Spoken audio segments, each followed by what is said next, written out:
Hi friends, భారతదేశం ఎంతో ఉన్నత చరిత్ర కలిగినటువంటి దేశం. ఇది రాజుల దేశం కాదు, యుద్ధాల దేశం కాదు. ఇది నమ్మకాల పునాదులపై నిలిచిన దేశం. ఈ దేశంలో ఎన్నో వేల ఆలయాలు ఉన్నాయి. వాటిలో కొన్ని ఆలయాలు మాత్రమే జవాబులేని ప్రశ్నలుగా మిగులుతాయి. కొన్ని ఆలయాల రహస్యాలు ఛేదించలేని చిక్కుముడిలా ఉంటాయి. మనిషి మేధోశక్తిని ఛాలెంజ్ చేస్తాయి.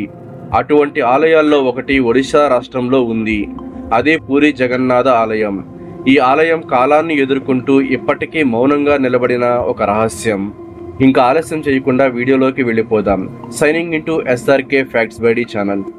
ఈ ఆలయ నిర్మాణం ఒకే రోజులో లేదా ఒకే విధానంలో జరగలేదు. ఇది అనేక సంవత్సరాలు అనేక దశలుగా నిర్మించబడింది. ఈ ఆలయ స్థలం కూడా ఎంతో అద్భుతంగా ఉంటుంది. పూరీ నగరం అనేది సముద్రానికి దగ్గరగా ఉంటుంది. ఆలయ స్థలం మాత్రం స్వల్పంగా ఎత్తైన ప్రాంతంలో ఉంటుంది. ఇది యాదృచ్ఛికం కాదు. సముద్రం వల్ల కలిగే నష్టం ఆలయానికి చేరకుండా ఉండేందుకు ఈ స్థలాన్ని ఎంచుకున్నారు. ఈ ఆలయ నిర్మాణంలో వాడినటువంటి రాయి ఇతర ఆలయాల్లో కనిపించే గట్టి రాయి కాదు. ఇది ఈ ప్రాంతంలో దొరికే సముద్ర వాతావరణానికి సరిపోయే రాయి. ఎందుకంటే సముద్ర గాలి సాధారణ రాయిని త్వరగా పాడు చేస్తుంది. అందుకే ఇటువంటి రాయిని ఆలయ నిర్మాణంలో వాడారు. పూరి జగన్నాథ ఆలయం కళింగ శైలిలో నిర్మించబడింది. కానీ సాధారణ కళింగ ఆలయాల్లాగా ఈ ఆలయం ఉండదు. ఈ ఆలయం చాలా ఎత్తులో ఉంటుంది మరియు బరువుని సమానంగా మోయగలిగేలా నిర్మించబడింది. అందుకే ఈ ఆలయం ఇప్పటికీ నిలబడగలుగుతుంది.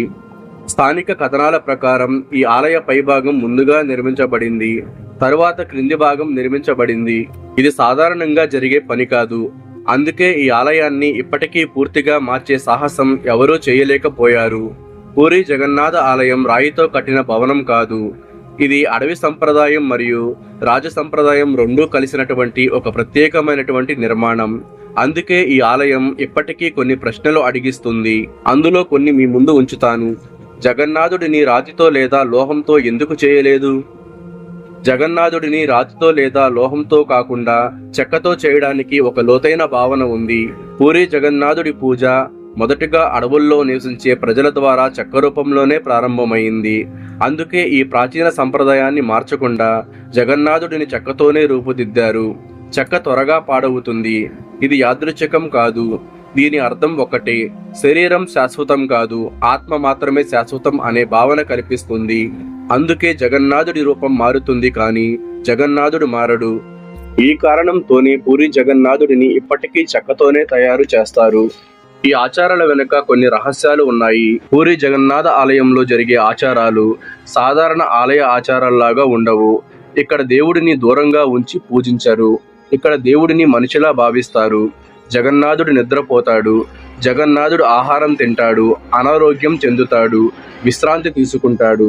ఇది చెప్పే భావన ఒక్కటే, దేవుడు మన మధ్యనే ఉన్నాడు అనే ఆలోచన కనిపించడం. జగన్నాథ ఆలయంలో కొన్ని అద్భుతాలు కూడా లేకపోలేదు. ఈ ఆలయంలో ప్రతిరోజు జరుగుతున్న విషయాలే కొన్ని అద్భుతాలు. ఇప్పటికీ స్పష్టమైన వివరణ లేకుండా ఉన్నాయి. రోజుకు ఎంతమంది వచ్చినా ఆహారం తక్కువ కాదు. అసలు వండిన ఆహారం కూడా మిగలదు. ఆలయంపై ఉన్న జెండా కూడా గాలికి వ్యతిరేక దిశలో ఎగురుతుంది. ఆలయం బయట సముద్ర శబ్దం వినిపిస్తుంది. ఒక్కసారి లోపల అడుగు పెడితే ఆ శబ్దం పూర్తిగా మాయమవుతుంది. ఈ అద్భుతాలు ఒక్కరోజు మాత్రమే కాదు, తరతరాలుగా కొనసాగుతూనే ఉన్నాయి. పూరి జగన్నాథుడి ఆరాధనలో కులభేదం లేదు. ధనికుడు పేదవాడు అనే తేడా లేదు.